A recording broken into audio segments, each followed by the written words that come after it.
CELPIP reading has become a pretty difficult thing for many people, but use these strategies and you will find out that reading will turn out to be way more easy than you thought. The first thing is you want to understand the difference between fixed keywords and keywords that are flexible. The fixed keywords would be something like, let's say you have a sentence that scientists were trying to research where to find fresh water.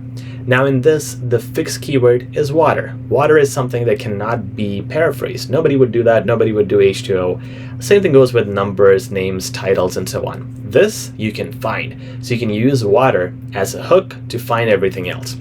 Scientists, though, even something like scientists can be paraphrased. They might say researchers or people researching something.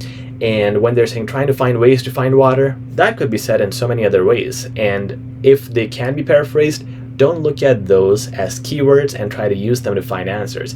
Look at fixed keywords like water, names, titles, dates, numbers, and use them to your advantage. The next thing is understanding how you practice and what you can do to change it. When you're at home, you want to learn the skill of paraphrasing.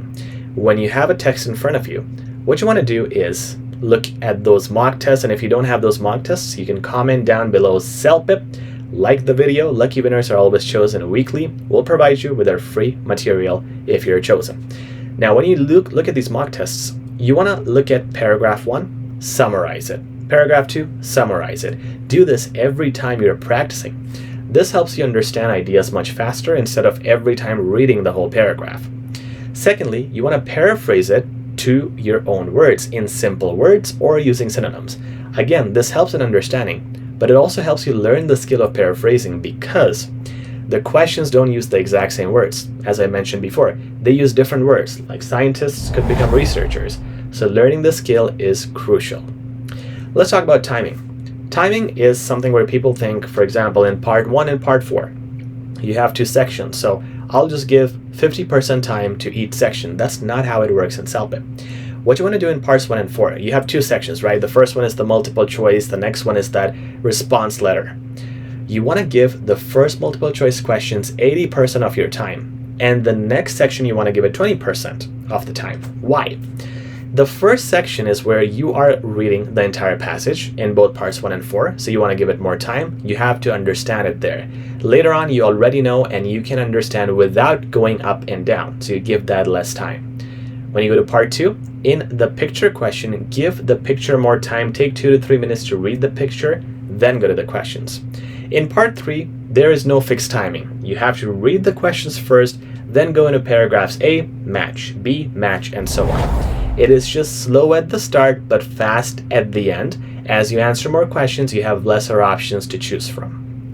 Finally, let's talk about the strategy. 2 questions at a time. It is recommended, if you can, to look at 2 questions at a time instead of just looking at 1 question, then going up, and then another question, and then going up.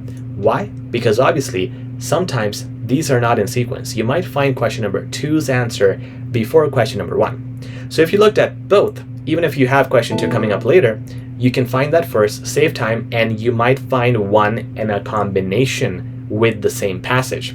So looking at 2 at a time saves you time, and it's more efficient. However, if it is overwhelming, don't do it. It works for some students, but for some it just clogs their mind because it's too much information. Try that, see if that works for you, and if it does, it might work really well. Guys, that's it for this video. Please like, share, and subscribe. We'll talk very soon.